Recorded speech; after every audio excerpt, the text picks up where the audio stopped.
Hey, it's Tom Savini. I'm out here in my backyard. It's getting dark. It's starting to rain. I'm with some of my friends. Let's see. You're a fan of Dusk Till Dawn? Listen, if I ever see you guys at a convention, remind me that we did this, okay? And what else? Don't go out there. In a world where zombies, ghosts, serial killers, and vampires all exist, it's Nico, Brian, Mike, and Dustin, and they are all that stand between you and the films that could end the world.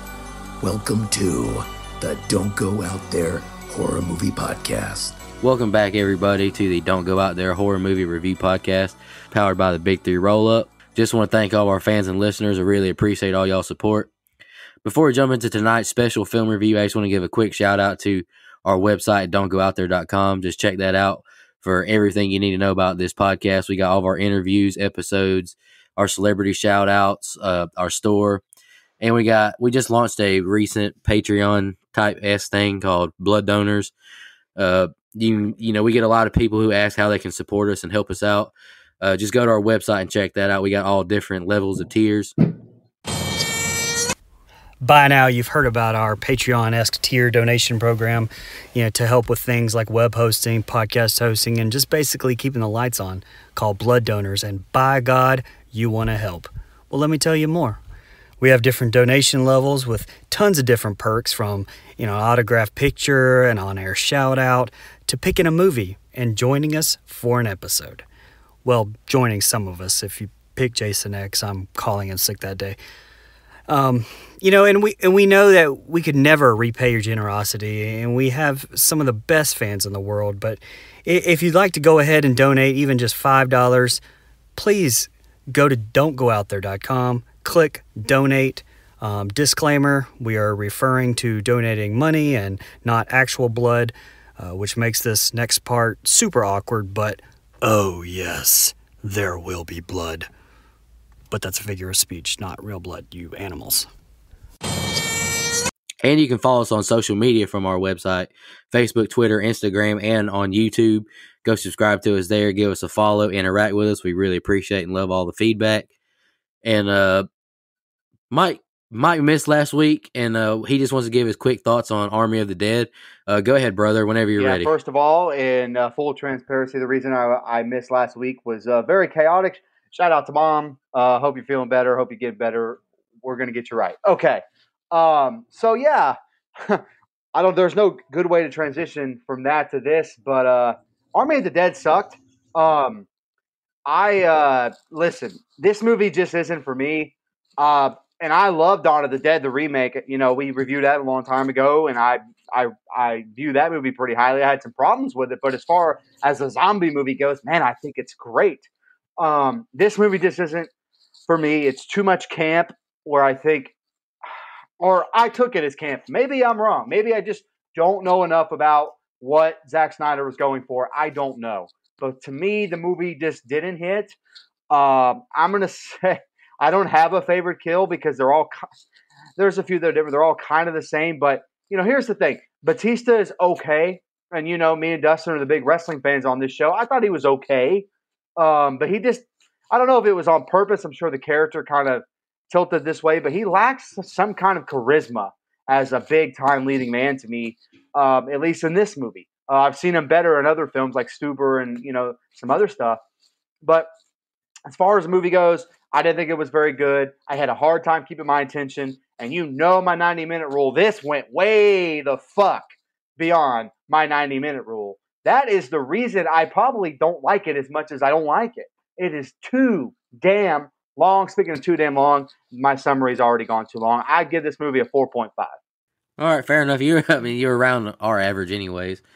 Tonight, like I mentioned earlier, this is a special film review. This is our second legendary blood donor film review. We got super fan of the show, Michele Mirza, on with us. And her film choice was 1996's From Dusk Till Dawn. Michele, would you like to kick us off with some general thoughts? Sure. I wanted to pick a movie that I thought was fun. I think this movie's fun because it's action, it's horror, and it's got some dark comedy in it. I think the cast in this movie is just great. You couldn't ask for a better cast. And there's a lot of people who are in this movie that are not stars of the movie, but like Tom Savini is in it, Cheech Marin. It's just a great cast all around. And I remember from the 90s being a teenager, Quentin Tarantino movies were just always super fun gangster movies. And when this one came out, it was kind of starts off as a gangster movie. So you're like, oh, cool. This is just your typical, Quentin Tarantino movie. And then bam, an hour in, it turns into a vampire movie, which I thought was pretty cool. So it has some nostalgic value for me. All right, I'll go next real quick. I hadn't seen this movie until this week. I agree with you, Michelle, though. This movie is very fun. The only scene that I had ever was aware of before this was a Salma scene due to reasons. But the movie beginning to end, the movie beginning to end, I mean, you kind of see the runtime. You're like, man, it's kind of long, but it never loses your attention. It's kind of action packed, and it keeps your. And I mean, like Michelle said, the cast is just so cool. They're so fun. You stay tuned in the whole time. I had fun with this movie. I liked it. I enjoyed it. Brian, you want to go next? Yeah, so my experience with this is actually pretty rare, I think. I didn't see this till way later in life either, but actually at that point I hadn't seen a lot of Tarantino movies, so I was just like, fuck it, I'm going to watch most of them. And so, I got Pulp Fiction. I just went down the line. And when I got to this, I honestly had zero, and I mean zero idea about this being anything to do with vampires. And so when I got to that twist, I was legitimately like, what the fuck? And so like, just that right there makes this so much different in my eyes, having that, legitimately been surprised, which is so rare with me or even, hey, this day and age period, so I'll always have a special place in my heart for this one. Also, and Mike kind of brought this up off air. Me and him, we were kind of talking in the group chat about it, but something not many people know, but right off the bat, and it wasn't on the IMDb trivia, but it's on the actual making of featurette of Tales from the Crypt, Demon Knight. But the theatrical run of Demon Knight was actually slated for 3 movies, with 2 of the planned sequels being this movie from Dusk Till Dawn and Peter Jackson's The Frighteners. So that's correct. This was actually a sequel, a somewhat sequel, but in the same universe. It was a Tales from the Crypt sequel to Demon Knight, but due to kind of disagreements with the studio and Tarantino and Rodriguez, they actually took the film elsewhere. So that makes this even more near and dear to my heart, since I picked that for my Guilty Pleasures month actually pick. And there's actually 3 of these movies, I believe a series, but this is the only one I've ever seen. But I'm actually, after doing the research for this, I'm honestly very intrigued by the series. I didn't realize Savini, and others kind of reprised their roles for it. Apparently it's a total remake though, where the first season's basically this movie. But I'm going to have to check that out. But anyway, yeah, so I will always enjoy this movie for just those reasons alone. All right, Mike, go ahead, brother. Yeah, so I have a lot of mixed thoughts on this movie. First of all, it has a great cast. I mean, you guys already talked about it. I think, George Clooney is great as Seth. I love the character of Seth Gecko, by the way. Like, it is, it's almost like a wrestling villain in a movie. Like, so cool, but he's also bad. Like, I want to be that guy that's on my screen. So I really like that. I think Clooney is great. I think Juliette Lewis is really, really good. I think Danny Trejo, badass. I mean, we could go on. Harvey Keitel is great. Cheech Marin plays 3 different fucking people. It's great. I think I'm not going to save it for when we get there, but my man Cheech, half of his dialogue is pussy, pussy, pussy, pussy, pussy. And that makes me laugh every time I see it, which is so out of place because, and this is something I want to get to now, when you get to the titty twister, which a sentence out of context is very rare and very weird, but when you get to the titty twister, the movie flips. And it's not my cup of tea. I don't hate it. I think there's some fun elements to it. Now, I kind of, mentioned earlier in this week in our chat where I kind of used to hate this movie because of it. But now, looking back, I really do appreciate what is essentially Reservoir Dogs again, up until you get to the titty twister, and then it becomes this balls to the wall vampire flick. And I think it's fun. It's not, again, it's a little schlocky, a little camp. We're going to get to it, but I don't hate it. But I think the cast really saves it. There's some really strong acting, strong writing, strong dialogue. The direction is a little odd to me as it goes, but all in all, I definitely don't love this movie, but I certainly don't hate it. I just have it's two movies, it's two genres of movies mushed into one, and I know that's kind of what Tarantino and Rodriguez were going for, but it's hard to get, man, it's hard to kind of sum it up because there's just a lot of moving parts once we get to the titty twister with all the pussy. Jesus Christ.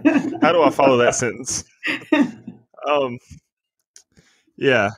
I mean, you guys pretty much touched on a lot of what I had. I mean, the cast is great. I remember the first time I didn't watch this movie until I want to say like 2007, maybe 2008. Like, yeah, I was late to this movie, but since watching it, and I went into it like Brian, I had no idea what this was about. I watched it with my ex-girlfriend at the time. We used to just watch movies all the time, and because we both love them. And she suggested this one. I was like, yeah, sure, I trust your pick. I knew nothing. I knew the name of the movie. I didn't even go into it knowing who was in it. I didn't look it up beforehand. So I just knew that the movie was called From Dusk Till Dawn, and everything else was a surprise. So yeah, when we get to the flip or to the twist, you want to talk about throwing me for a loop. Because and that makes it so much better, doesn't really it? I mean, does. It's just so much different. It's so different. I think it's awesome. Yeah, I agree because like what Michele said, I mean, you go into this and you start watching, you're like, okay, this is a typical Tarantino movie. And then you get to that and you're like, oh shit, this is Tales from the Crypt. And so that makes a lot of sense that this was written to be a sequel. Cast is great. I can't go on enough about the cast. Huge George Clooney fan here. Also, anytime we get to review a movie with my man Octavio from Arlen, Texas in the movie, I'm talking about Danny Trejo. Shout out to Danny Trejo. I'm a big fan of his as well. And Fred Williamson is another underrated actor. And so, yes, just a lot of legends in this movie. On down the list, the first scene has, I think, a very underrated actor in John Hawkes. He's got, the small role at the beginning there. So it's just everything about this movie was so perfectly executed as far as the cast goes. And then I think a lot of the movie is an acting clinic. And then when we get to the 1 hour and 1 minute mark, you really, considering the times 1996, it really becomes a special effects clinic. And so I think that this movie's a fun movie. It's definitely rewatchable. I've rewatched it several times since I originally saw it, and I will continue to do so because I thoroughly enjoy it. Hey, Nico, before you go, I just want to, before you go, shout out to John Saxon, who's in this movie briefly, my man, Nightmare on Elm Street. Great cameo there. Also, Fred Williamson played in the NFL, and I'm not sure if that's our first tie to the NFL, but it has to be close. That's pretty cool, man. I don't know if somebody had that as a fun fact, but man, so thank you. Also, Selma Hayek, Juliette Lewis, call me sometime. You know what? I'm straight as the day is long, but Selma Hayek can call me sometime too. We love that. Yes. Y'all ready? Y'all ready to start the scene by scene? Yeah, let's do it. All right, and anyone who's listening, I apologize. I'm a little under the weather. Got a head cold, so if I sound funny, I apologize. Film starts with a Texas Ranger pulling up to Benny's World of Liquor. He gets a cold beer out the cooler and judges the attendant about his microwave lunches and asks for a bottle of Jack. He tells him he's going to get tanked tonight. They chit-chat more, then talk about the bank robbery in Abilene. 3 cops and 1 civilian killed, and they're headed for the border. Cop says he wants to get payback on them. He now has to drain his lizard and goes to the bathroom. Seth and Richard show up and put a gun to the attendant's head with 2 hostages. They want the cop out of here or they kill him. Richard whispers to Seth he was giving the cop signals to help. Seth tells him to get him out of here and be cool. Cop comes out the bathroom and back to the counter. Richard shoots him dead, saying he signaled the ranger to help us. He says he's lying and shoots the attendant. Seth tells him to start the car while the attendant unlocks the safe to get a gun. He shoots right through Richard's hand. He keeps telling them he didn't say help us. Count of 3, shoot the bottles, Richie. The hostages run out. Seth lights a roll of toilet paper on fire, igniting the liquor. The attendant jumps up ablaze, shooting at them, but finally dies after more gunshots. The 2 brothers leave as the liquor store blows up. He tells Seth that he knew just judging by the way he looked at him. They drive off as Seth tells Richie what not to do. Opening credits roll and title card. Kick-ass song plays as Seth cracks open a cold one to wash some meds down, and Richie puts duct tape on his bullet wound. He spits alcohol on the wound now. We see a hostage in the trunk as they drive away. Seth bangs on the bell at the counter of the motel. An old man gets to him and asks what he wants. He wants a room, you mean old bastard, he says. Richie asks Seth if they have X-rated channels or a water bed, but he says nope. All they have is 4 walls and a roof. That's all they need. Pop the trunk and they get the hostage out. They have her sit on the couch and Seth tells her, don't make a peep if you want to be on his good side. He rewraps Richie's wound, then goes outside to grab the money. He asks her when it gets dark, and he tells Richie we got to head to the border to call Carlos. He asks Seth about bartering their money, and he shoots him down. Seth interrogates the hostage. He tells her the rules. No noise. Do what we say when we say it. Don't try and run. And if you follow the rules, you get out alive. Seth leaves, and Richard invites Gloria to come watch TV on the bed with him. She gets up slowly and sits on the bed beside him. All right, Brian, that's the first 2 scenes I got. Go ahead, brother. Yeah, just a little tidbit right off the bat. This was actually Tarantino's first paid writing gig. So he actually wrote this thing for a whopping $1,500. So, and actually wrote it after winning the Oscar for Pulp Fiction. So you would think that he might demand a little bit more than $1,500. But I noticed Tarantino's trademark, zooming in technique on the sheriff in the liquor store right off the bat. He definitely, if you've watched any Tarantino movies, uses this a lot in his movies, especially on dialogue where he really wants you to pay attention, which in this case was the info about the whole bank robbers. I love this opening. Clooney, I think, so damn good in it, which at this point was, he was known for ER mostly and big for that. But Tarantino was actually on record as saying that he liked the irony of Clooney going from saving people to killing people. But he and the store clerk, I want to say, shooting that 57 Magnum, they couldn't hit shit. They were just like standing right in front of each other, just blasting away and didn't touch each other. I laughed at that. But there's so much awesomeness in this scene. I mean, you got an amazing fire stunt that goes on like super long to him dying like right on the fucking popcorn, and you can hear it popping. I thought that was that was fucking awesome. To them arguing, as they're leaving, and it's just the whole thing's exploding, which they had to do. They really did that, so they had to do that in one take. I mean, you can see all this shit like flying around, hitting the ground around them. I thought that was awesome. Another little tidbit: the sheriff, Michael Parks, Texas Ranger Earl McGraw. That character actually comes back in Planet Terror and Kill Bill as Texas Ranger Earl McGraw. So obviously that doesn't make sense from a shared universe point of view, where Tarantino has said his movies are kind of all in the same shared universe, but honestly, who cares? It's still cool. Again, what I love most about this is, right now at this point, I'm fully engrossed in the fact that this is like a bank robbery, heist film. No idea. Zero way I suspect anything under that. And mostly, that's because of how well written the characters are. It took 15 minutes, but it was very entertaining. And now I actually give a shit about these people and the history of these people. And I actually had this written down for the next set of scenes, but I had them mixed up. But I love the old hotel guy. He may be my favorite guy in this movie. I don't know, but where he's like, what do you think? What do you think I want? You mean old fucking bastard. I want a room. It's just, oh dude, I love that part. That's all I had. Yeah. So I really enjoy the opening scene. I kind of touched on it in my opening, where I really like I think I'm the opposite of everyone, and that's okay. Where I really, really enjoy more of the Tarantino part of this movie, or what more feels like it's in the Tarantino universe. You get the shootout at the liquor store and everything else, and I think that's a lot of fun, but also really intense. Like, I think Clooney is great. We were talking before we started this show, guys, so I think it's finally time that I say it. Tarantino cannot act. He does a lot of other things really well. He's a fantastic director, producer, writer. Actually, he's a great writer in this film as far as dialogue goes. He cannot act his way out of a paper bag, and I hate to critique acting. I'd like to go one-on-one with him to see who was better, though, to be honest with you. I disagree. I don't think he can act at all. But in this movie, his lack of acting ability works for the character. Okay, so for the character of Richie, him being not inept at acting, he's not that bad, but him being pretty bad kind of works because he's a creep.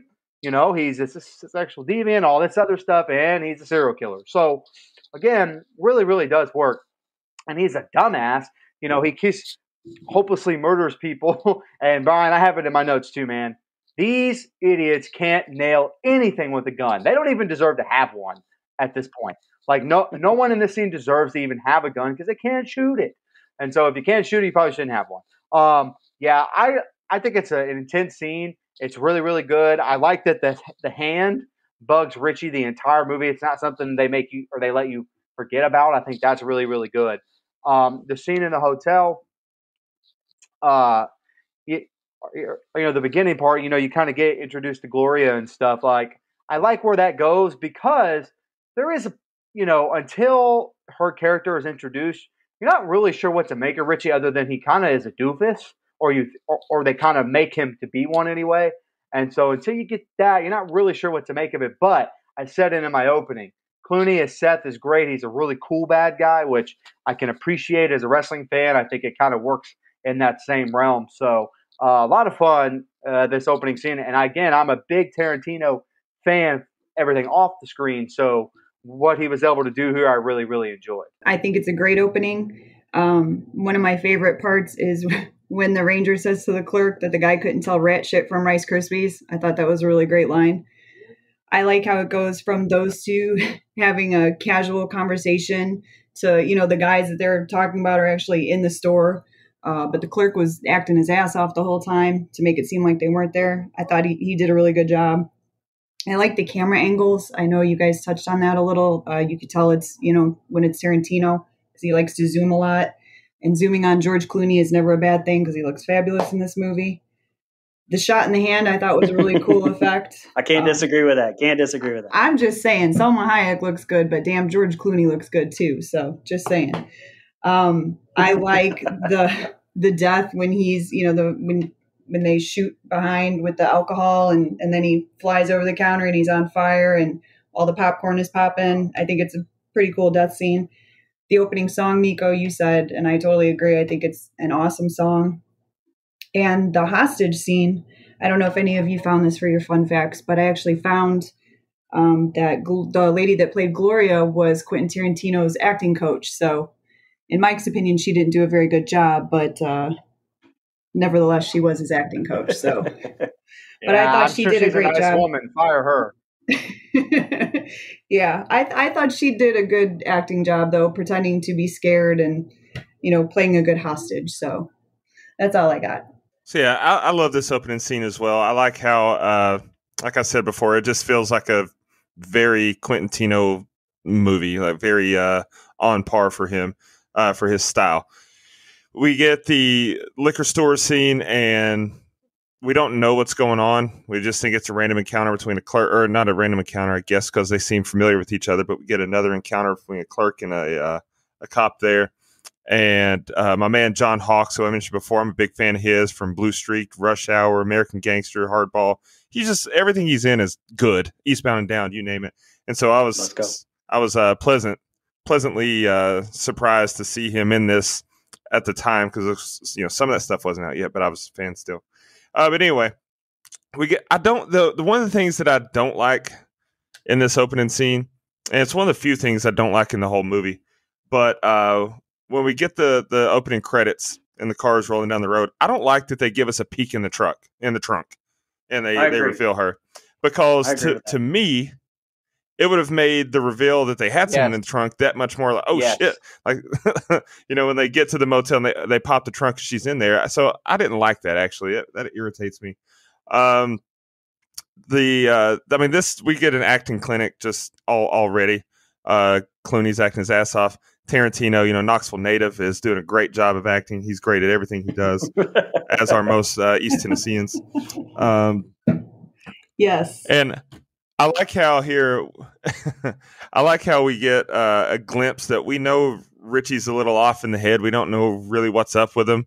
Like, he leans in to whisper that the clerk said something, that Pete said something instead of just saying it out, using his words like a big boy.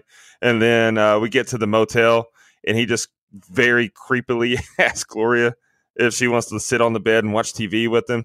And so we know something's off in the head with him. And so I like the subtlety there, that they don't just throw it on us, because God, they lay it on thick in the next scene with his interaction with Kate. But this Jesus, uncomfortable. But this set of scenes does a great job of just grabbing my attention from the get-go because of who's involved and the quality of the script and the acting. So I'm in. All right, now we're at a diner and we meet Jacob and his kids, Kate and Scott. He wants to stop at a motel by the border. He says he's exhausted. He wants one last night's sleep in a real bed. The home doesn't have a real bed. Kate tells him about the message from Bethel Baptist. Kate now asks if he still believes in God anymore. He says not enough to be a pastor anymore. He says the congregation needs a real spiritual leader. He said what he's experienced is an awakening. He says Mama has nothing to say. She's dead. Now we see on the news about Seth and Richard's bank robbery and breaking Seth out of prison and their incident at the liquor store. And like Mike mentioned, I wrote nice cameo from my man John Saxon, rest in peace. Seth gets back to the motel with some food, and Richie asks what took so long. He tells Richie we got to get to Mexico tonight, and we're meeting Carlos in the morning at the rendezvous. He asks where's the lady. He opens the bedroom door, and he sees she's been killed. He asks Richard what's wrong with him. He says she tried to escape. He asks Richard if it's his fault. He says he's a professional thief. He doesn't kill people. He doesn't have to, or rape women. He presses him to the wall and says this isn't how it's done. He makes him say he understands. He hugs him and says it'll be okay once we get to Mexico. Jacob stops their RV at the same motel as the Gecko brothers. Kate says it's a dump, and if it has no pool, we're leaving. Seth steps out in front of them, creeping them out. Jacob wakes up to a knock at the door from Richie. He opens the door and Richie asks to borrow their ice bucket. Jacob walks to get it and they pull their guns out. Seth punches him in the face and they take over the room. Richie sticks the gun in Scott's mouth, making him sit on the bed by Jacob. He questions the two guys' relationships. Kate walks in with guns pointing at her. He orders Richie to drive the RV up front, but he imagines Kate asking him to eat her you-know-what. Seth tells Kate she has 3 minutes to get dressed or he kills her family. Jacob says if you want the motorhome, just take it, but Seth says it ain't that easy. Jacob says if you're taking people, take me and not my kids. He puts the gun to Scott's head and tells him to sit down. He tells them all three go or he executes all three of you. He bangs on the bathroom door and has Kate exit. They all load up in the RV and Kate asks Richie where they're taking them. Seth hasn't put in his retainer. He now asks Jacob his kid's name and asks about his wife. She's dead, and he asks for details on his wife's wreck. He now sees Jacob was a minister. He tells Jacob he doesn't care about his family. He only cares about himself, Richie, and the money. He tells him they're free to go if they just cooperate tonight. He brings up the way Richie was looking at Kate and asks if he liked it. I give you my word, you're free to go in the morning if you cooperate. Richie zones out staring at Kate's feet and hands, then asks if she meant it what she said in the room. She's confused. He said he's more than willing. Seth has Richie shut up, and he says, I'll talk to you later. All right, Brian, go ahead. Yeah, again, the character development here, like with the Fuller family at the start of this set of scenes, great writing. I know their history. I know the struggling with being the preacher, the entire story, and it took almost no time to get that to me. Also, this movie needs this family. I mean, you can't have Seth or Richard be the heroes because if they die by the vampires, you're just like, well, okay, big deal.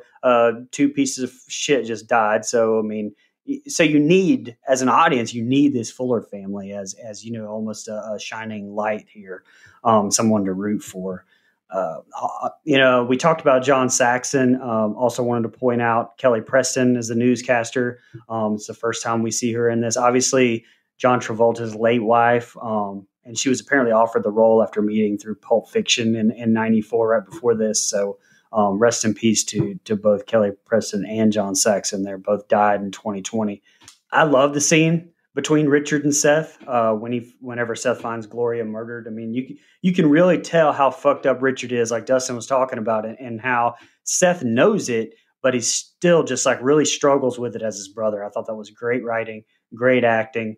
Obviously, this gets way more fucked up when he says what he does to Juliet Lewis's Kate here in just a second. But and she's of age in this movie. She's 23, but just the fact that she not only looks younger than 17, she's playing somebody younger than 17. It's really fucked up and just really unnerving just to even like hear that come out of her mouth. I don't know. It's weird. Dude, real quick on that. Have you ever seen the movie Cape Fear? No. Of course. Yes, that's a First of all, watch that Watch movie. the movie. Great movie. Watch that movie for sure. But it's De Niro and Juliette Lewis. It's similar situations happen with her in that movie. I don't know what the hell was going on in Hollywood around that time with Juliette Lewis and her characters, but God damn, it's that's been going on in Hollywood for 100 years. True. Yeah, that's true. That's true. So anyway, a little nitpick though that I did have about this is I would say Scott doesn't look scared at all when the geckos come busting in there and even put a gun in his mouth. I don't think he acted to the situation there at all, in my opinion. Another little tidbit says, "Okay, Ramblers, let's get rambling." Line quote from Reservoir Dogs, also written by Tarantino and starring Keitel as well. So this set of scenes, I couldn't really summarize my feelings on them, to be honest, as a summary. Part of me thinks they did drag on a little bit, but given what we know about the rest of the movie, they probably do and weren't totally necessary. But if you don't know that and you're just watching this for the first time like I was, they're engaging. They keep your attention. Like Nico said, they drive the plot. So that's a little bit of a mixed bag. But, that's all I had on this set of scenes. Yeah, I agree with you, Brian. I definitely think you get a mixed bag here because, one thing this set of scenes does do is establish the family dynamic well. Gives us a little bit, of what Jacob Fuller's character is. Former, minister, and kind of lost his faith and all that stuff. And, they don't really you're kind of wondering what the deal is with this family. And I think that's interesting as far as having some character development.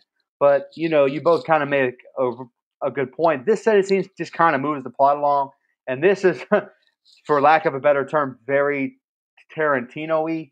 As much as I like Tarantino, I've criticized him for years about his movies being too long. Not every time. I think Glorious Bastards, I could still be watching and I'd be fine.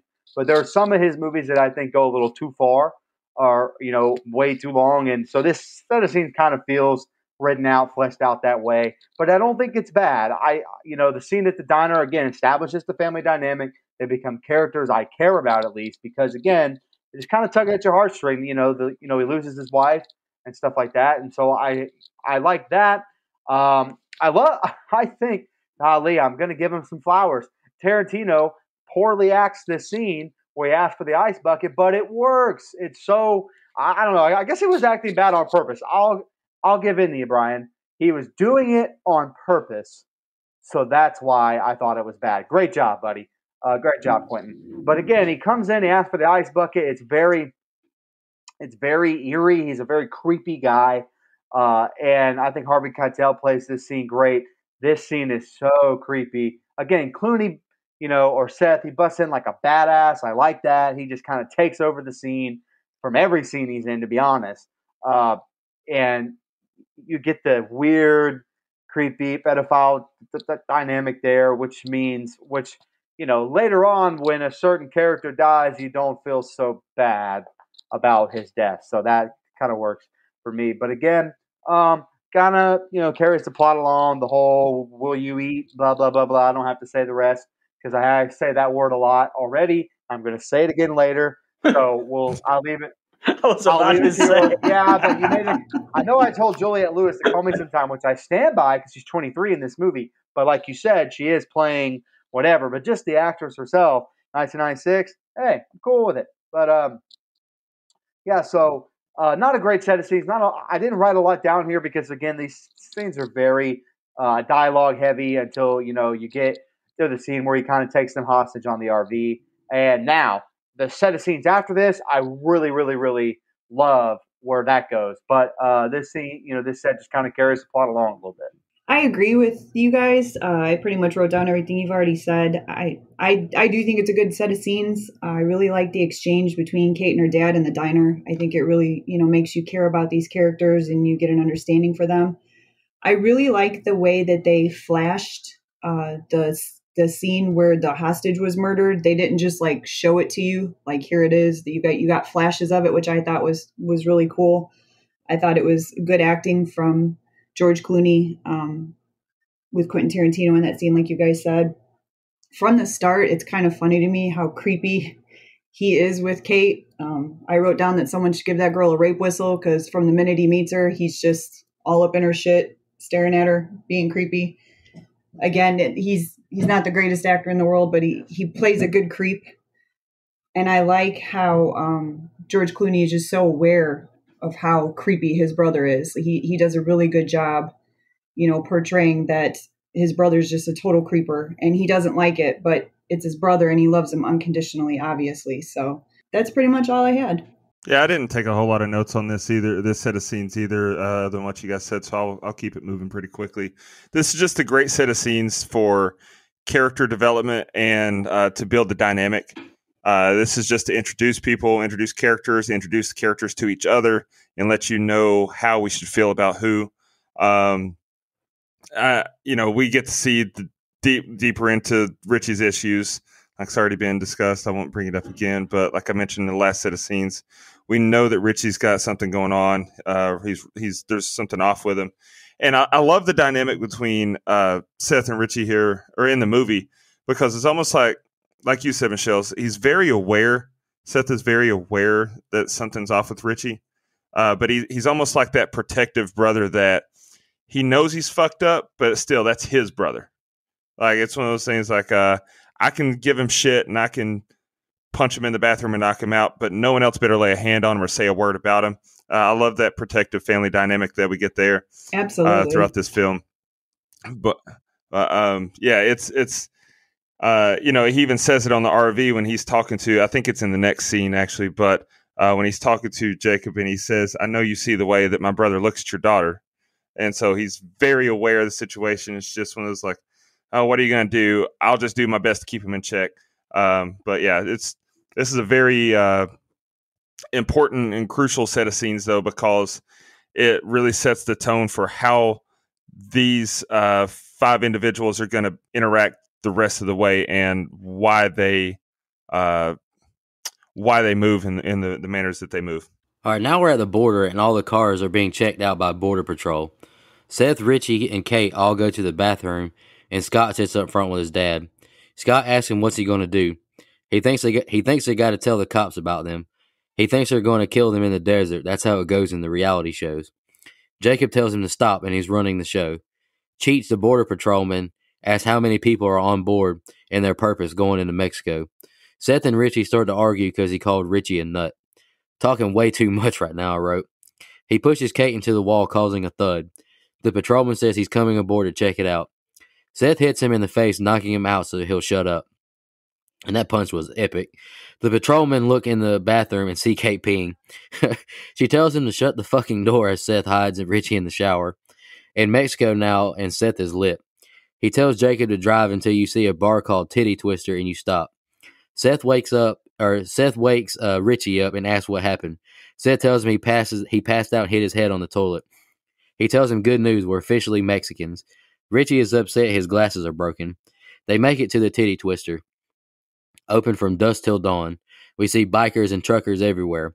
And now Cheech Marin is telling the crowd their selection of pussy. Seth tells the crew we're going inside and having a lot of drinks and play it cool until Carlos shows up and the tab's on him. Cheech stops Seth, but he hits him several times and they pass. Then Richie kicks him while he's down. Seth walks in and says, this is my kind of place. We see women dancing, guys playing pool, and a band playing. Seth goes to the bar and asks for a whiskey, and Razor pours a shot and takes it. He says, you can't come in here. It's a private bar and he's not welcome. Bikers and truckers only. And a giant man tries to force them out. Jacob tells Razor he's a trucker and he has a Class 2 driver's license and he's a trucker and those are his friends. Seth gets a bottle of whiskey and Scott is loving seeing all the women dancing. Seth asks for them to send a waitress to them at their table. Seth kicks a guy out his chair, and they claim the table. And then Sex Machine, Tom Savini, snatches a beer from a guy who then pulls a knife on him. But then I wrote, but don't bring a knife to a penis gunfight. All right, Brian, go ahead. That's good advice, man. Next time I'm gonna never mind. All right. Do what? So Brian, you're fired. Anyway, look, this damn dude.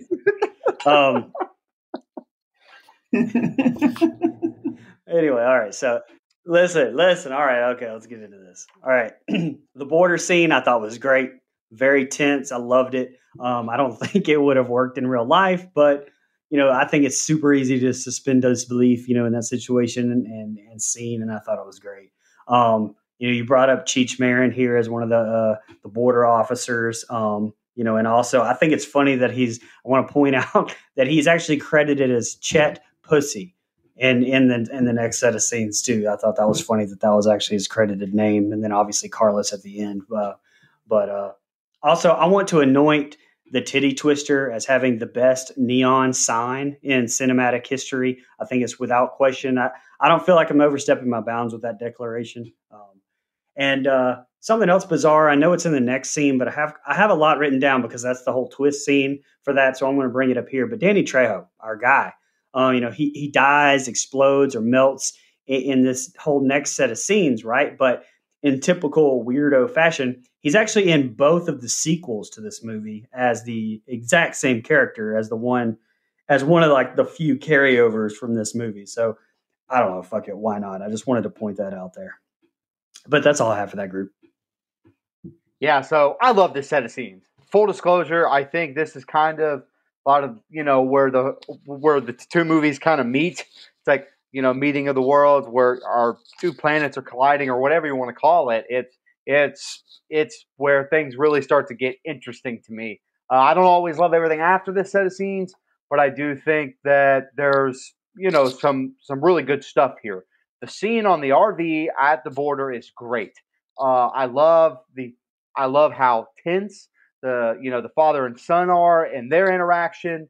When they're hiding people, I think Clooney and Keitel going back and forth.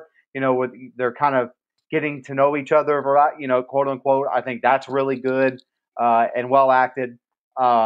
It's so, and I know I already said the word intense, but it is really good at the border. And I just love that Cheech Marin plays more than one character in this movie. Like, I forgot about that until this most recent rewatch. And there's Cheech again, man. I'm so used to seeing him as Mexican Americans, and that stuff. And it's just weird to see him in this role. Man, you slipped up by saying the daughter. And every time I watch this movie, I think, why in the fuck would you? Anyway, but it led to a really good scene. Clooney knocking Tarantino out was hilarious because he called him a nut, all that stuff. I thought that was really, really good. Juliette Lewis on the toilet, that's a funny, there's some good humor in this, that kind of, breaks up the tension here. I think is really good. And they get out of the border. Then you get to the titty twister. First of all, that's actually not a bad name for a strip club to me, or, a dancing establishment. If we're, being very cordial about this, it's a female dancing establishment, and it's a great name for one, especially in 1996. Don't know if we could do that now, but back then, sure, why not, man? And again, even now, you don't know what's going on, where this movie is going. You don't know what comes later, and especially the very, very, very last scene. It all makes a lot more sense. But it just looks like a normal strip club in the middle of nowhere, and they pull up to it. It would make sense that that the Gecko brothers would want to even come here. That makes a lot of sense. That's pretty much all I have. Yeah, that's pretty much all I have. I like the set of scenes. I just don't like where we end up.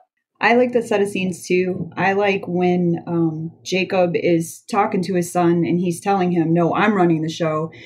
You can tell that he's trying to convince his son that he's in charge, but it's almost like he's trying to convince himself too. Like, he's scared, but he wants to feel like he's in control of the situation.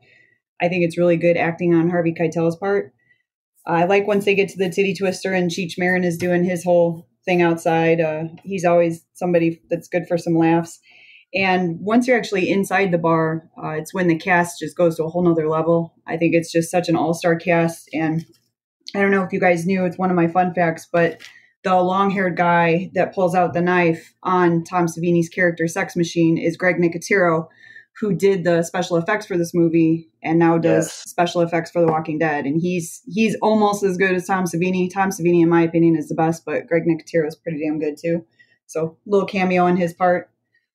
That's all I had on this set of scenes. Yeah, this set of scenes, we get the first appearance of Cheech Marin, which is hilarious to say, because even the second appearance is not, we're not done yet. And so I love that. Hey, it reminds me of Dave Chappelle. So the first time I met O.J. Simpson, it's kind of, so the first time we met Marin. Right.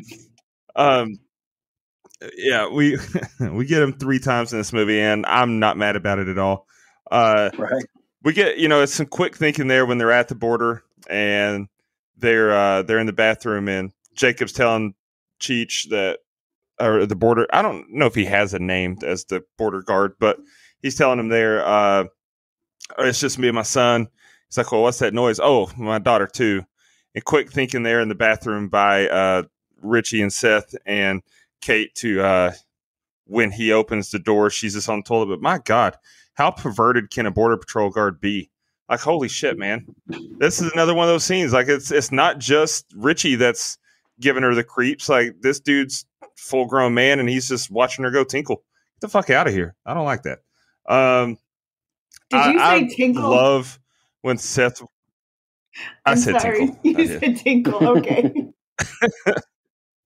I thought it was hilarious when Richie gets woke up by Seth and he doesn't know what happened. And he's like, oh, yeah, you were saying your hand was bothering you. You must have passed out and hit your head on the toilet. Like, that shit cracked me up because he's just so, oh, my God. And he's like, oh, yeah, you broke your glasses on the way down. But that said, like, it's just, they do such a great job of not being over the top in how they portray Richie. They just keep introducing these other things to let you know that this guy's not right. Like him blowing up and almost blowing their cover because he got called a nut. Like, I've been called worse than that today alone. And so being called a nut is not that big of a deal for him to almost tip their hand at the border there. But we get some great one-liners in this movie, like throughout the whole thing. One of my favorites is when Seth is telling Jacob this is how it's going to go down, and he tells him that you're dealing with a couple of real mean motor scooters. Like, that shit that cracked me up. That was a great line. But then go fast forward a little bit. We get our second appearance of Cheech Marin as Chet Pussy. What a name that is. That was almost my name in this meeting when I accepted it, but it should have been mine. I decided against it. Really should have been mine, because there's not much better than pussy, pussy, pussy, pussy, pussy, pussy. Pussy, pussy, I don't know, whatever. Then, like I said, we get to meet my man Octavio from King of the Hill, Danny Trejo. We get it's a hilarious interaction between Jacob and Razor Charlie, which is Danny Trejo's character name, because would that work? No, hell no.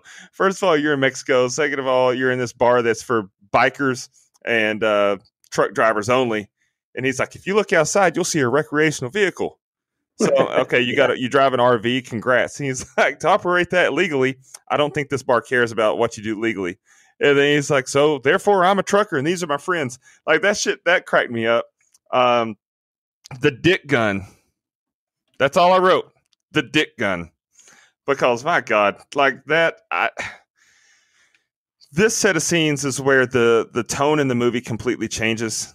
Like, once they arrive to the titty twister, it becomes a very different movie. Like, a lot more things are over the top, and obviously, I mean, with what we're about to be introduced to, but it's just it was so serious and so believable and so palpable before this, and now we get here and everything's so outrageous. Like the fact that he can, reveal and aim his gun, seemingly working it like an extension of his penis, and then put it away on its own. It's a bit over the top, but at the same time, damn it, it's cheesy in a good way.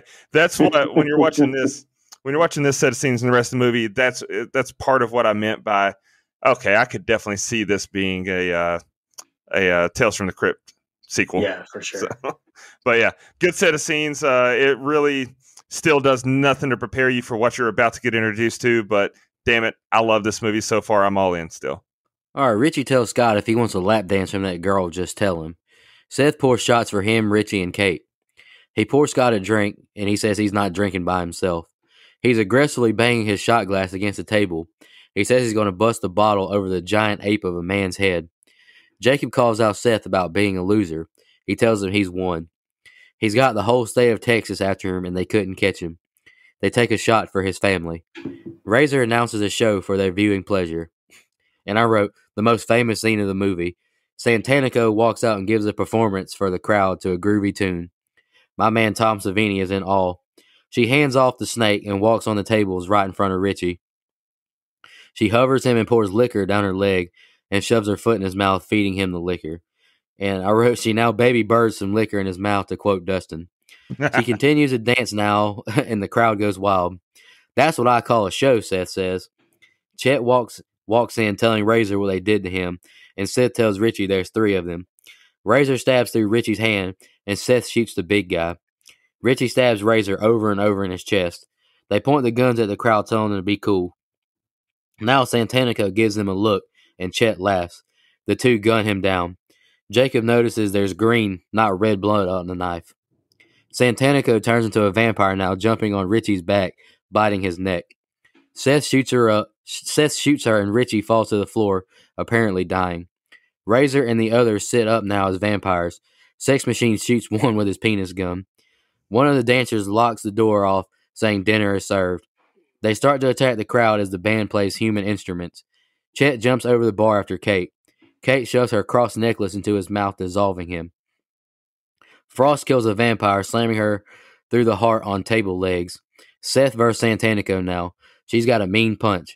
Sex Machine fights some ladies off, killing them with a pool stick. Razor jumps after him now, but Sex Machine lassos his legs together, then stabbing through his heart with the broken pool stick. Santanico tells Seth he's going to be her slave and footstool. Seth loads the gun and shoots the chandelier above her, having it fall on top of her, penetrating the heart. All right, Brian, go ahead, brother. There's a great one-liner right there, too, but I'll let y'all knock it out. Look, just the one thing I wanted to point out because I thought it was great was Juliette Lewis when she took the shot. Her face I thought was extremely believable. I thought that was just great acting, just something that stood out to me. And Tom Savini's face, if you go back and watch it and pause it during Selma's dance scene, was hilarious. His eyes were just as wide as they could possibly be. I also think that I hear you. Yeah. I also think that it's hilarious that, her pouring the beer down her leg, the whole sensual foot thing, the whole shebang could have been literally with anyone, but it was with Richard. Tarantino saw Hayek in Desperado and was like, what am I doing? I'm writing this motherfucker. So guess what? This scene is with Richard. So respect Quentin, respect that. And I think it's funny, the storied career Hayek has had with so many great movies she's done and characters, and that this scene right here, and she's not even in this movie very long, but I would argue that she's most famous for this and well known for this scene right here. And, that's kind of helped by the fact that, this is the bridge between, basically 2 movies. I mean, this is the bridge between the first and second half of this movie, which to me is basically, 2 different movies. But man, this scene's so fucking crazy. I can't express to you how much I was just like, what the fuck? When I was first watching this, again, no warning, no anything about this movie, just watching it straight up as, I believe it was probably intended, but happened probably very rarely. You've got throat slashes, you've got someone's torso being used as a fucking guitar. You've got heads rolling. I mean, there's just so goddamn much here and just so quick. It's just crazy how fast this whole scene happened. And okay, so this might be a hot take and you have Tom Savini, obviously, so fuck it, you go for it. I get it. I really do. But I don't like the look of the vampires. I don't. I like great fucking effects all over the place with him and Nicotero. just I love the over the top 80s gruesome awesomeness. Like you can really, like Dustin said, see and I have it written down, you can see the Tales from the Crypt-esque part of it, like here especially. I just prefer a more simplistic vampire look is all. And then like I just less of a demon transformation type thing. So I just wanted to point that out. But I mean, there's a lot that doesn't make sense in this movie, but you just kind of got to let that shit go. A little nugget here that no thanks, I've already had a wife. Like that was a great line improvised by Clooney. But look, wow. I mean, it's just great set of scenes. I don't even need a dad joke because Cheech says he sucks. Well, that was perfect. That's a perfect little perfect dad joke to insert in there. But I didn't talk to anybody about this beforehand, so nobody probably has answers prepared, or maybe you guys do. But I want to go off the cuff here for just a second and kind of ask everybody something like, what do you guys think would happen in this movie if, they didn't have vampires and they just kind of continued on with the whole first half? I was kind of thinking maybe some big bar shootout or something. I don't know. Do you guys have anything you think that maybe you think a direction that this movie would have went without the vampires in it? That's a really good question. That's kind of what you said, I think, Brian. I think you would get, kind of like a big bar brouhaha, shootout, fight, whatever. This movie, but that's almost basically Desperado again. So right, I was gonna say it's kind of the same as other movies, and so you're kind of stuck wondering what it. So yeah, I mean, I think it kind of leads into the craziness that comes pretty perfectly. Yeah, I don't know where else they would go with that outside of some big bar fight. I think Jacob would end up killing Richie Michael Myers too. making a cross country road trip. Dustin, I was just about to say the same thing. I could see Michael Myers getting in the car, driving across the country. Oh yeah, driving down to Mexico. Maybe Jason Voorhees takes a boat down to Mexico, and then the whole Firefly family. Or his fucking spaceship. Family. His spaceship crashes into the fucking Mexican. Jason X. Yeah, half of these vampires already look like Freddy Krueger. Let's join the family. Let's go. Yeah, and then Deputy Dewey saves the day. Hey, Brian, here I'll tell you what I think happens. I think they party the rest of the night. Richie gets drunk. He rapes Kate, and then Jacob kills Richie. And Jacob kills Richie. I agree, Nico. Just like he did the Gloria. Yeah, That's good. Fair enough. The man's mental. Yep, that's fair. You took it there. That's something I could see happening. Absolutely. Nico Zombie over here. He wrote this movie. Yeah. Rob Zombie's cousin Nico. You'd probably love that movie though, wouldn't you, Dustin? Or actually, I like that. Except I think I would have George Clooney's character in having to kill him, just because I think it would be more emotional for him to do it. Yeah, that works too. That'd be cool. Yep. Yeah. Okay. So, this set of scenes I half like. Some of the stuff I don't like. I'll get into it. I like the scene with the shots. I think it kind of adds a moment of levity before this shit really kicks up.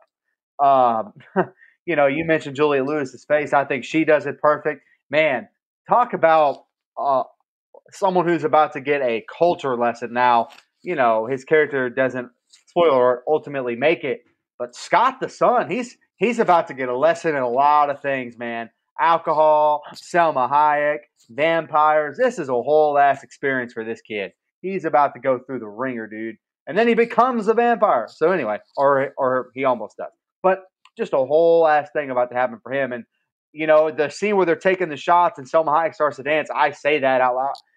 Every time I'm like, man, that kid's he's getting some real life experience right here. So obviously we've had a lot of talk about the Selma Hayek dance. It is probably the thing she's most known for as far as her movie roles go, unless you count Grown Ups, which I don't. So, I think it's probably, and I read this elsewhere, it may be the sexiest scene I've ever seen in a movie, especially one that we're going to call horror. I don't think it gets much better than Selma Hayek with a snake, man. No, dude, you told me before that the old lady from The Shining was your favorite, the sexiest scene. No. Fuck you. You're just mad because I'm hyping up Selma. My bad. It's fine. My bad. Britney Spears My eat bad. your heart out because you didn't do half the job that Selma did with a snake. Okay. Yeah, it is interesting that it is Richie. I get kind of like that makes a lot of sense to me. I think that goes from the sexiest scene ever to holy shit, something bad's about to happen because here comes Cheech Marin part 2 as the pussy guy and his crew, and we're about to kick this thing off, and then chaos ensues. Big fight breaks out. Like you said, I always laugh at the rolling heads. There's rolling heads everywhere. Like, it's so funny to me. When they flip the table over and, a vampire ends up hitting each post. I always say that, well, that's one way to get 4 vampires on a table, I guess. So I like the chaos, but I'm so invested, and I'm the opposite of you guys, and I don't mean this in a negative way all the way, but I'm kind of the opposite of everyone here. As fun as this is, I would like to see the movie I want to see more of the movie that happens before everything is a titty twister. Like, I'm really into crime thrillers, and so for me, that's more my cup of tea. It's more my speed as far as what I like to watch on a regular basis. And so I would kind of like to see where that story ends up, and it ends up in a vampire fight. So it's a mixed bag for me because there's good effects, there's some bad effects too, by the way. And it's not a knock on anyone. I just don't think that all the effects hold up. I'm going to give them a pass. It's 1996. It's not a big deal. But I do think some of these effects are bad. Some of the effects are really, really good. So, just a mixed bag there. The scene with Selma and Clooney, and the chandelier and all that is great. She just has the look of pure evil. Clooney may not want to be the slave, but he should probably have reconsidered instead of smashing a chandelier on her head. I'm just saying. Clooney may be the only person in the world that doesn't want to be her slave. That's what I'm saying. That's what I'm saying. I'm just saying. I love that Jacob calls Seth a loser when they're kind of going back and forth. It's almost like he just grows some balls in that moment, and he's like, hey, are you such a loser that you don't realize you've already won? I think it's really good acting on his part. Brian, I feel like you made a really good point about the part with Salma Hayek being the bridge between the movie, where it's like 2 different types of movies going on. That was a really good point. I wrote in my notes, Salma Hayek, goddamn, in capital letters, just because, Mike, you made a good point that it's probably the sexiest scene that's ever existed, ever. She could not be more perfect. I wrote Richie getting stabbed in the hand where he already had a gunshot through the hand. That would pretty much suck. Great special effects. I gotta disagree with you, Brian. I like these special effects, especially when she turns into a vampire. I think it's pretty cool how she transitions. She goes from being super sexy to a vampire. And then I like the part where Cheech Marin's character becomes a vampire and then explodes and vampire blood everywhere. All around, I really like this set of scenes. I think this is where the movie really starts being fun and turns into a cool horror movie. I think the effects hold up after 25 years. It's just my opinion, but I might be a little biased because I love this movie so much. So that's all I have on those. Yeah, this set of scenes, I don't have a whole lot either. It was very ironic when Richie asked Scott about the lap dance to me, when he's like, hey, if you want one of these girls to give you a lap dance, let me know. I got you. It was ironic because, yeah, Richie's a lot older than Scott, but Scott was very much so more mentally mature and emotionally mature than Richie. And so it's almost like the adult that's really a kid was asking the kid that's more of an adult, hey, if you want a lap dance, I got you. That was funny to me. Quentin Tarantino is a genius, and I will take no rebuttals at this time. He wrote this part so that he would be at the head of the table and Salma Hayek would do all that to him. And my man, I'm jealous. She can baby bird that whiskey in my mouth any day. What happened? Anyway, sorry. Then we at 1 hour and 1 minute into this movie, we get the biggest what the fuck did I just see happen moment that I can remember. Because like I said, up until now, this movie is not even hinting at the fact that it's a horror movie, let alone a vampire horror movie. We just think it's an action thriller or a crime thriller drama. And now we get vampires, and we get a scene that has, this scene alone has more kills than a lot of movies that we've reviewed. Oh, and yeah. so it's just it gets to it in a hurry, and it racks them up. I thought the green blood on the knife when the camera panned to it, I thought that was a great piece of cinematography there, because just the way it was shot, and we see when he looks at the knife and the green blood on there, it lets you know, oh shit, something's about to go down. So I thought that was very well done. And yeah, one of my favorite lines in the entire movie is when Seth tells was her name Satanico that no thanks, I already had a wife. I was like, yeah, brother, I feel you. Marriage can be hell. But let me tell you something, Salma Hayek, I know you're married real life, but if you want another husband or, a slave like you're trying to make Seth, just hit me up, DM Frank _ on Twitter. The big guy from earlier goes to attack, but Frost calls for him. I wrote, Bruce Lee rips his heart out, but keeps on attacking. Seth and Jacob beats him, with the pool stick and a chair leg. And then Sex Machine grabs a pencil, stabbing the heart, killing him finally. The lady vampires assemble to attack the 4 men. They meet in the middle, and the guys kill them off pretty easily. They all ignite on fire and dissolve. Kate and Scott try to break free, and Sex Machine says they need to kill the band, but they all disappear. Seth pulls the chairs off Richie and embraces his brother. He apologizes to him and tells him he would have found peace and I love you. He becomes a vampire, and Sex Machine goes to kill him, but Seth stops him. Jacob tells him not to be a fool. Seth has Frost and Sex Machine hold him down. He grabs a pool stick and hammers it into his chest. Here is the peace and death I couldn't give you in life. Kate asks Seth if he's okay. He pours a shot and says he tells her everything is fine besides him killing his brother. She apologizes and he calls bullshit. Jacob apologizes about everyone being dead and they need Seth clean and sober, not drunk. They hear a bunch of noise outside. Seth says it's bats. They block off the doors and Kate backs into the bar. We see a legless vampire crawl to her. He grabs her and gets her to the floor. Sex Machine grabs him and spikes his heart, saving her. Sex Machine and Frost start staking all the rest of the bodies lying on the ground to make sure they're dead. Kate goes to spike one but hesitates. She finally does when he changes and grabs after her. A vampire sets up and bites Sex Machine in the arm, but he still manages to kill it. They all assemble in the middle, and Jacob asks what's going on. Seth says he doesn't want to hear about they don't believe in vampires because he doesn't believe in them either, but he believes in what he saw. They got crosses covered, wooden stakes to the heart. Jacob asks if anyone's ever read any real books about vampires.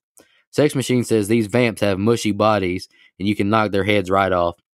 Seth says Jacob is the most important one because he's a preacher. He punches Seth in the face, but he tells Jacob he's serious and we need him. A servant of God can bless the water and shove the crosses up these monsters' asses. Seth says he changed his tune the past 30 minutes, and if there's a hell, there's got to be a heaven too.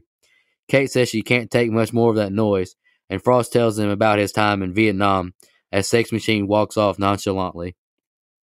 Sex Machine hears women's voices telling him to kill them, and he realizes he has fangs now and his hands grow to vampire size. And the next few scenes are the ending. Brian, go ahead. There is definitely not any quote unquote rules at all here, is there? I mean, you've got some vampires that are strong, some are super weak. I mean, like Frost rips the heart out of one, like you said. You said Bruce Lee. I actually wrote down Kano style.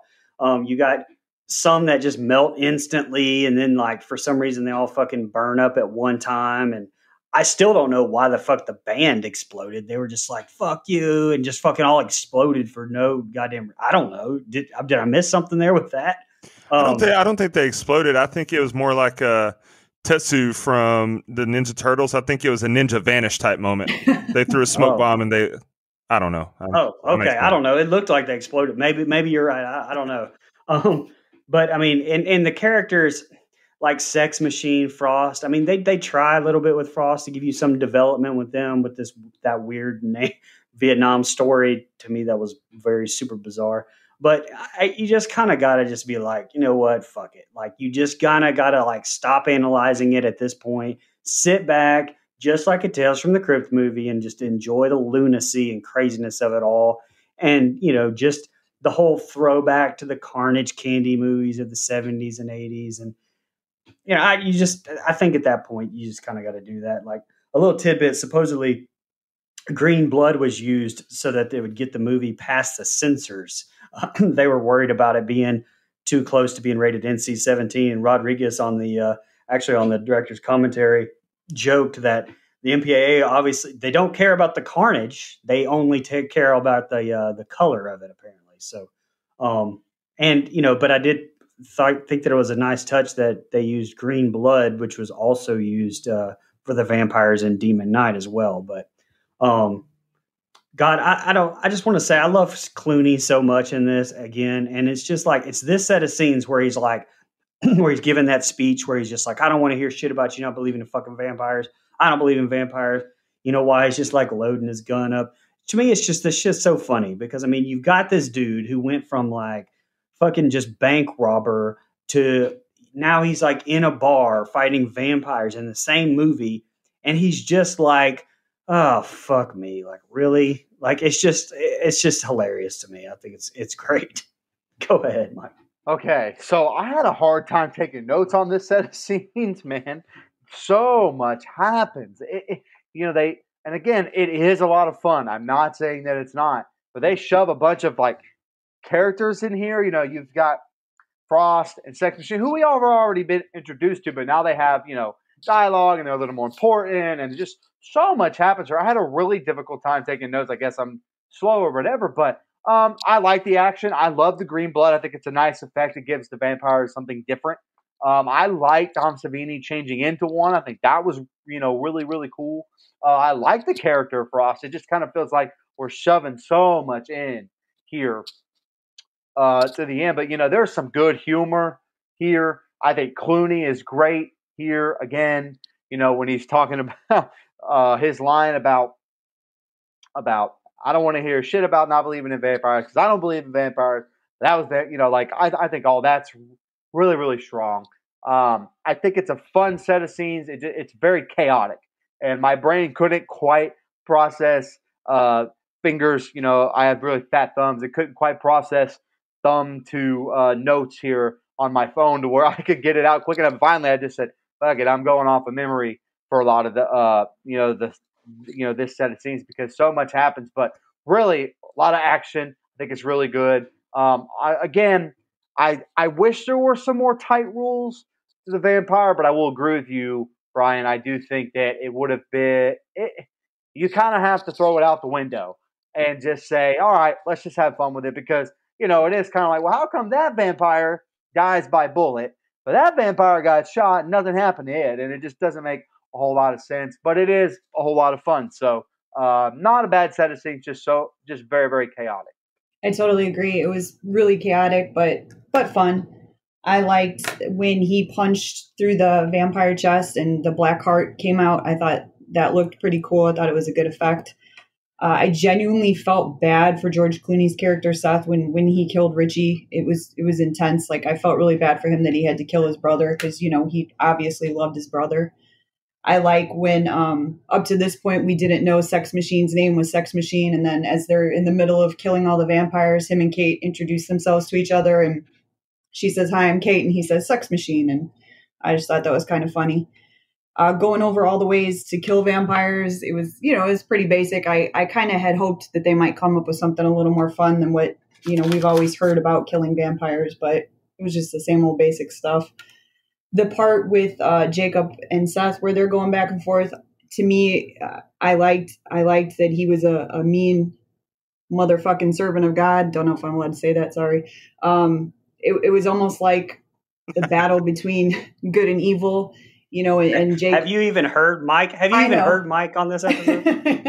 I know. I was trying to behave. I was trying to be good, but it's funny how Jacob won't say it and he just mouths it, when he repeats it. I liked that. I liked that it was the good versus evil within himself.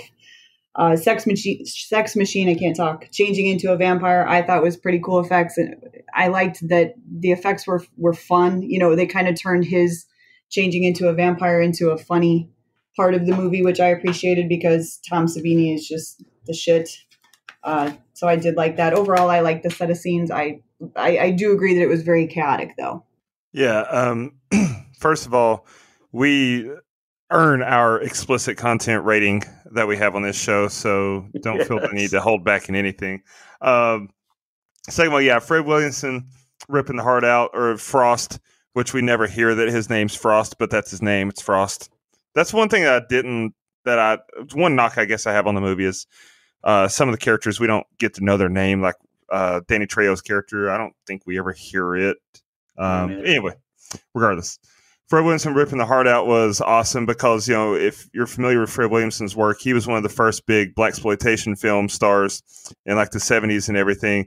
And so it was really fitting that his character was that over the top, or had such an over the top kill. I don't have a lot of criticisms on this movie, like I said, but this set of scenes is one that I feel like could have been condensed a little. I don't feel like the hour and 48-minute runtime, I don't feel like it weighs on us like some movies do. But if you wanted to condense it, this set of scenes is it, because here's the thing: Sex Machine and Frost, yeah, they're cool characters. They produce some cool moments and deaths and kills and everything, but we're not emotionally invested in them enough to care about them this long. They could have died a lot quicker, and it could have saved some runtime there.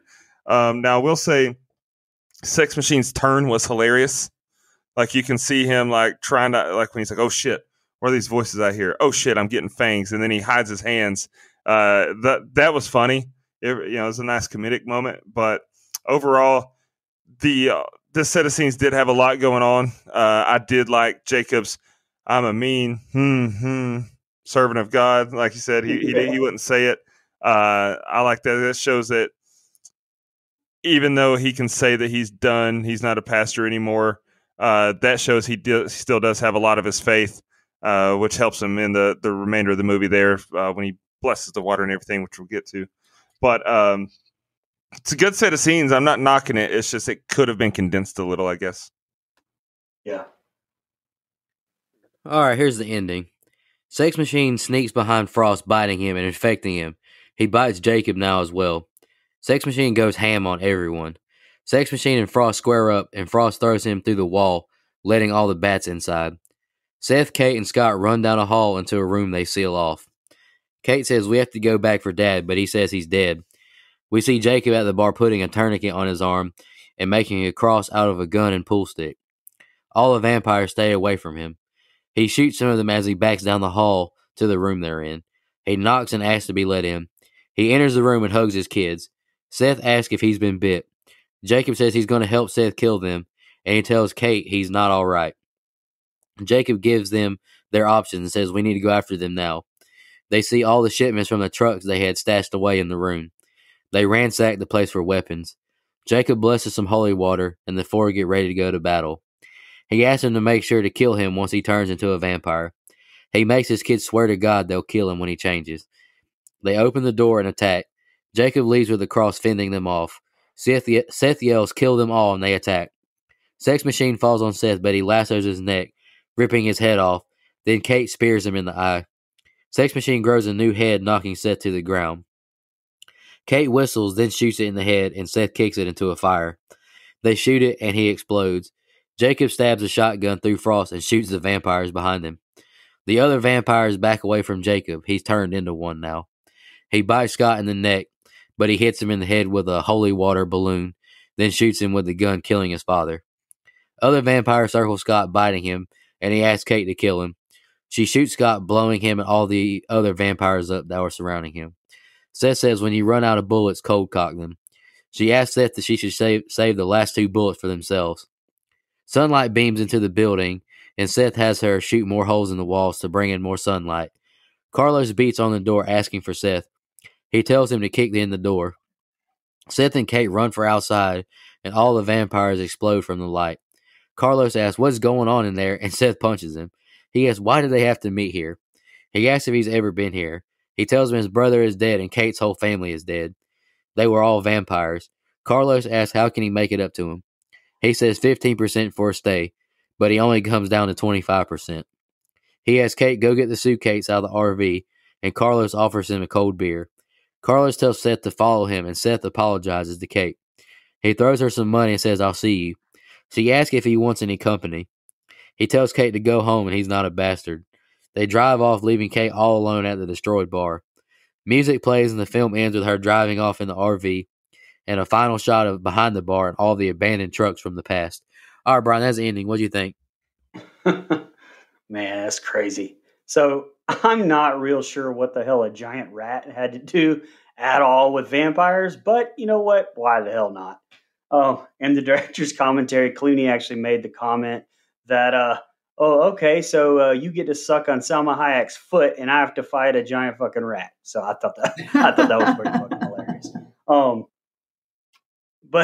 But you know what? For as crazy as all this shit was, any issues I may have had with it, honestly, the exchange between Seth and Carlos, another Cheech character, is finally here, made up for it. Like, it's absolutely brilliant. I loved every single line that they had back and forth. It made me, I loved it. And if you want anything other than that, fuck it. That's all I have. Holy shit, that's one way to end it. I don't think I can top that. Yeah, so again, another just kind of thing where I didn't write a ton down, but I do want to say the reason the earlier set of scenes where we touched on learning the family dynamic and getting to know the characters a little more pays off here, at least to me, where you have you have Harvey Keitel's character and his family. Obviously he's been bitten. And so he, that's really intense scene where he's making his kids swear they'll kill him when he turns into one. And that's what ends up happening. And I think that's, really intense, but it's also really, man, it's sad to watch the son get eaten alive too and have to see, Kate kill him as well. And so that, that kind of, it's almost very grindhouse where the characters you like end up getting killed instead of the characters you want to see killed. That makes a lot of sense to me, given the two people involved for making this movie. Makes a lot of sense to me. So I like that about this movie, though it is very different. You don't always get a happy ending. I like the scene where they're going after the vampires. I think that's, where they're kind of wrecking house. But the fact that, the whole, for the last hour, they probably could have just opened the door and got rid of some, in real time, who knows how long the sun was out, but I'm going to guess at least a little bit. I know they didn't know that, but man, that stinks as somebody watching the movie. You're like, if you just open that door, you're probably going to be all right. Well, they tried. Yeah, that's true. So, that's a fair point. But or shoot more holes into the walls, something like that. But that's a nitpick, not a big deal. But I think the two characters that survive are interesting. I expected Seth to survive. I wasn't sure about Kate because again we're kind of invested in Harvey Keitel's character more, but it makes sense. And the interaction with Seth and Carlos is fantastic. It's really, really good. And I like that Kate doesn't follow Seth. She just kind of drives off in the RV. Like, she tries because I think now her brain's all fucked up. But nope, doesn't end that way. Clooney's tattoo looks kind of cool on him. He should think about it. But I love the last shot that you get of all the old trucks and bikes back there. I'm guessing that's like an Aztec graveyard or whatever, the portal to hell or, whatever you want to call it. I think that's a really cool shot. So as much chaos as we get, I do kind of like the way it all wraps up where we don't necessarily get a happy ending, but it's not a bad ending either. I really like the last set of scenes. I think the bats are a really cool special effect. I really like Jacob's cross gun with the gun and the pool stick and how he's working that to shoot some vampires. He's taking down as many as he can before he needs to be put down, which I thought was pretty brave of him. Him making his kids promise to put him down is really sad. Like you guys said, there was a lot of character development. So you actually, do care about these characters. And for him to have to ask his own children to do that is really a sad moment. And then when he bites his son and then his son has to turn around and kill him, you feel that pain. It's kind of hard to watch. You get down to the last two characters. And like you said, they're both really interesting characters. And I think it's a good choice that those were the last two men standing. And at this point, when you're watching it for the first time, you don't know if they're going to make it or not. Kind of keeps you on the edge of your seat. And then the sunlight starts coming in and the vampires start exploding. And I thought those effects were pretty cool. I like that it's not a happy ending, like you were saying. It's definitely not a happy ending at all. He says, I may be a bastard, but I'm not a fucking bastard. Because we all know if she went with him, things probably would not be well between the two of them. They would not end well. He doesn't seem like the kind of guy that wants to settle down with a woman. So she would probably end up in Mexico with a broken heart. That would be no good for anybody. I thought the last shot was really cool. It was like you said, it was what I had written down was it kind of looked like the portal to hell, had all the stuff from over the years from all the trucks and bikers and whatnot. And it kind of looked like a staircase that was leading down. So I took it as, that's kind of the portal to hell where the vampires get in, which I thought was really cool. Yeah. The ending was very, very fitting. It's gut wrenching when you see the Jacob's death and then Scott's death. It's like shit. Everybody dies except for I think the original ending was for everyone to survive, all the main five, but it was rewritten so that it would be more dramatic. And damn it, it worked because you really feel for Kate in this situation. I mean, Seth's the one that got him in all this shit, but Kate really, she lost everything and then she's just told to go home. Okay, you gave me a wad of cash, but how the fuck am I supposed to explain all this? Like, I'm covered in blood and I get to the border and my whole family's dead. How am I supposed to explain this to the insurance company or anyone? Anyway, we get introduced to we get a Cheech Marin cameo, which is nice because I hadn't seen him anywhere in years before this ending scene, and so that was cool to see. It's the rat is the most confusing thing to me. I wrote that as well. Like, what the fuck? I get bats and rats, I guess, are both rodents, and they're definitely related, but he had a full-on tail. What? I don't get the connection there. But overall, it's a very fitting ending. It could have been condensed a little bit as well. The last two acts are the only ones that really took up a lot of the hour and 48 minutes that didn't need to, but at the same time, they had more action than most of the movies, so I guess it's justifiable. Very, very good ending to a very good classic movie. All right, guys, y'all got any more final thoughts before we just jump into one fan comment and fun facts? I do not. Nope. All right, sounds good. Mark_Hef on Instagram wrote, more of a comment rather than a question, but if I am at that bar and Salma is a vampire, boys, I am getting bitten, and she can bite me anytime. I just thought that was a funny comment. All right, let's jump into our fun facts real quick. I just got a couple of them. Salma Hayek has a real fear of snakes and had always refused to be near them. Naturally, when she read the script, she knew her phobia would prevent her from taking the part. Robert Rodriguez conned her into thinking that Madonna was ready to nab the part instead of Hayek. So Hayek spent 2 months with her therapist to overcome her fear. The humorous line, "No thanks, I've already had a wife," was improvised by George Clooney. Director Robert Rodriguez never intended it to be in the final cut, but after the studio included the line in a trailer, he felt obligated to include it in the film. And like you guys mentioned earlier about Salma's scene, she did not have a choreographer for her dance. Director Robert Rodriguez just told her to feel the music and dance to it. Rodriguez used the same tactic with Jessica Alba in Sin City. Love Sin City. If you look closely, when Cheech Marin is playing the customs agent, his name badge says Oscar Marin, name of Cheech's real-life father, an LAPD officer. And this is my last one. I had two more, but I'll just read this one. According to the DVD featurettes, when Sex Machine is throwing around the other characters, Tom Savini actually punched many of the actors, including George Clooney. Are you so aggressive? So before George Clooney was cast, there was numerous actors that were considered for the role of Seth, including Antonio Banderas, Steve Buscemi, Michael Madsen, Tim Roth, John Travolta, Christopher Walken, Jeff Goldblum, James Woods, and Robert De Niro. They all passed because of scheduling conflicts. The only one who outright declined it was John Travolta because he chose to do Pulp Fiction instead. So I think it worked out okay for him. Yes. But that's crazy to think about because Buscemi was also considered to play John Hawkes' role of Pete Bottoms, the liquor store clerk, but he couldn't take that role either because of scheduling. But they really wanted Steve Buscemi in this film. Shout out to him; he's a good actor. Tarantino was originally set to direct the movie, but decided not to do so that he could focus more on the screenplay and his role as Richie.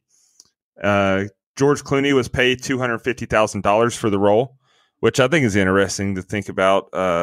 That's it. But at the time, I guess this is a good chunk of change. And the last thing I have was, of course, Danny Trejo is in the film, plays Razor Charlie. And, of course, he was one of the Unholy Two with Diamond Dallas Page, who co-starred in Ready to Rumble with David Arquette. Go ahead. Haven't done that in a while. You just had to do it, didn't you? That's it. It was George Clooney's idea for Seth to have that tattoo, which I thought was pretty cool. The snake that they used for Salma Hayek's scene was an albino Burmese python. Tom Savini really knew how to use a whip in real life, which I thought was pretty cool.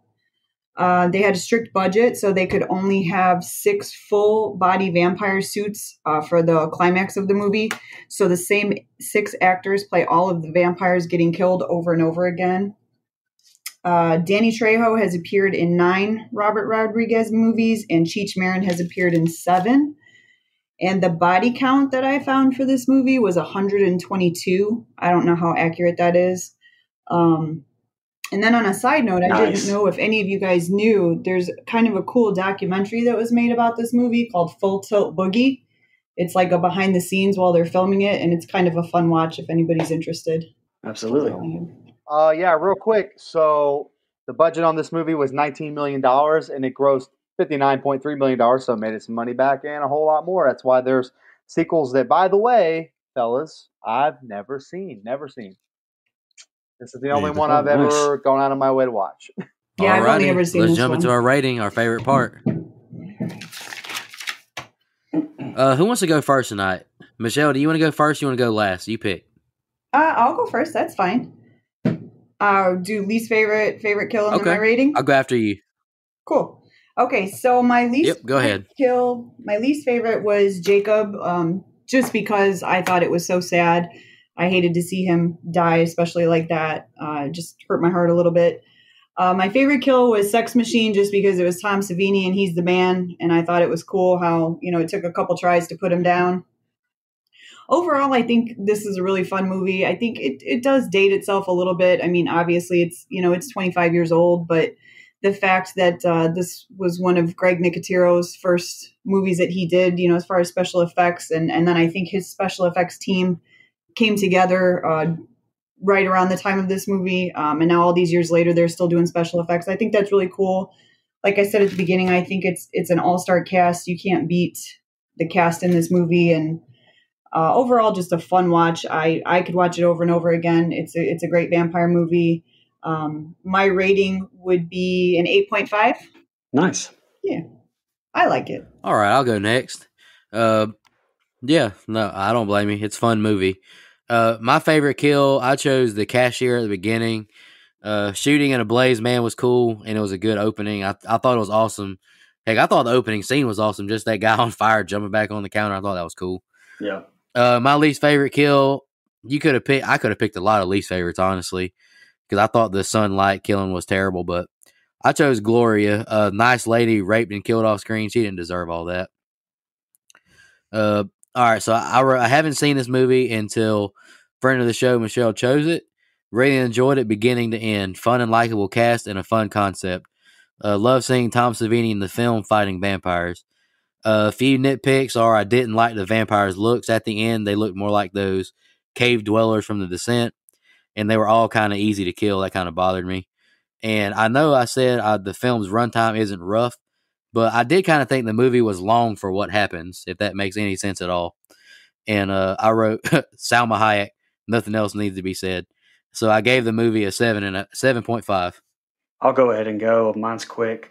My favorite kill, actually, I wrote down Scott, just because, I hated seeing it, but it was, they ripped him in half. I didn't really understand why he exploded so quick because I wasn't sure if he was actually turned into a vampire at that point or not.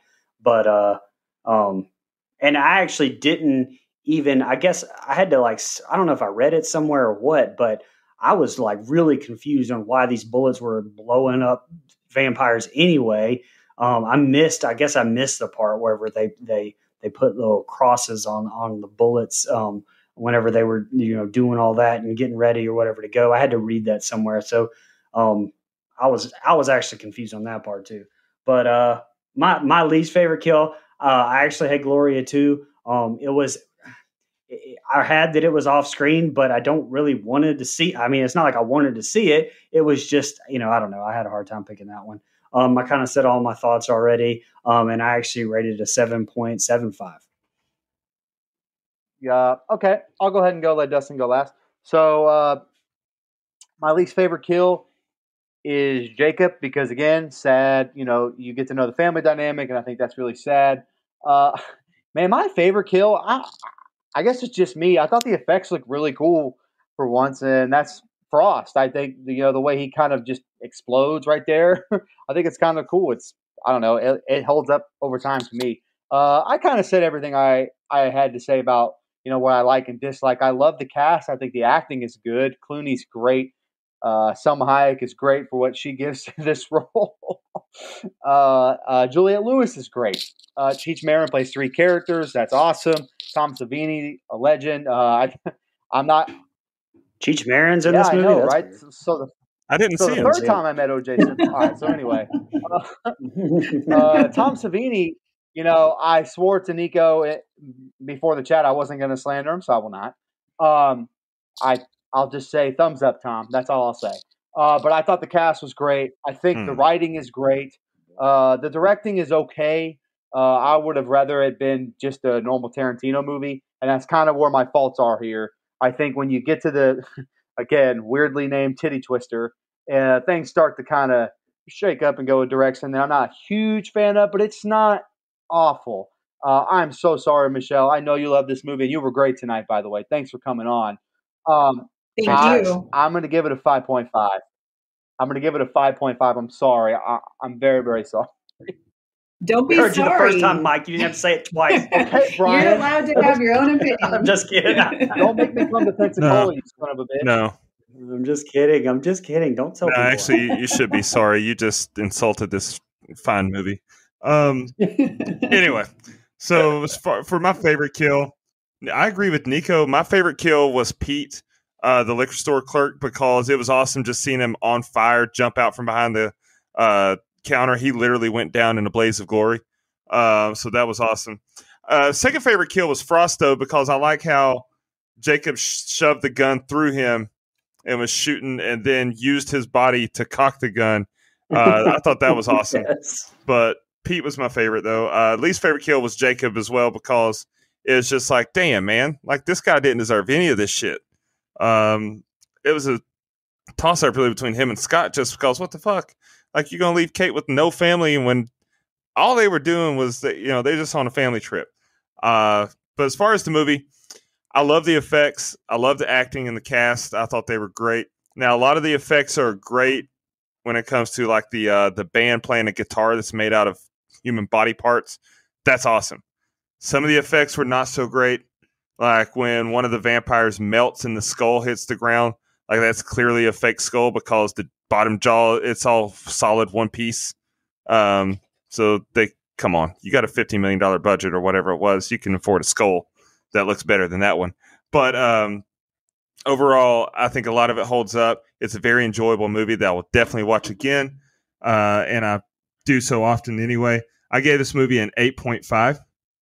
And so that puts the rating betwixt the 5 of us at a 7.55. Nice. Do you have the IMDb, or I'll look it up real quick? I think it's like 7.2 or something. Yeah, exactly. Yeah, IMDb with 291,951 reviews is 7.2, so we're right at it. I know I rated it lower than the average person. I'm very sorry. Well, you did your part, though, because you had us, you kept us in line with IMDb. But also, I don't I don't know if I mentioned it earlier in this. I don't know if I mentioned it at all, but Salma Hayek, please call me. Whoa, I've been trying to reach her about her. I've been trying to reach her about her car's extended warranty, and I just want to make sure she doesn't miss out. Yeah. Y'all got any more final thoughts on the ending of the movie or anything? I just want to say No, thanks I so don't think much, so. guys.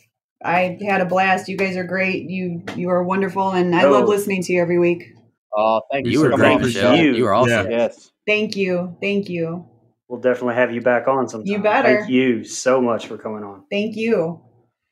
Oh, absolutely. I'll go ahead and close this out. Just want to thank Michelle one more time for being a legendary blood donor. We really appreciate it. You're awesome. You did a fantastic job tonight. Absolutely. Especially since you've never done this before. You did amazing. Thank you. Next week we'll be taking on a movie that I'm been looking forward to for a while, The Conjuring 3. Super excited to see this in theaters and review it next week. We'll be back next week. We really appreciate all support. I can't wait for Kat to be on next week and have all the call her sometimes. Hey. You better not be calling anybody. Relax, unless it's me, pal. Okay. Mike's going to be that Key and Peele gif of just sweating the whole night. Hey. She'll be on the show, so Vera Farmiga gets no call me sometime. Sorry. All right, everyone. Y'all have a good one. Just want to remind everybody.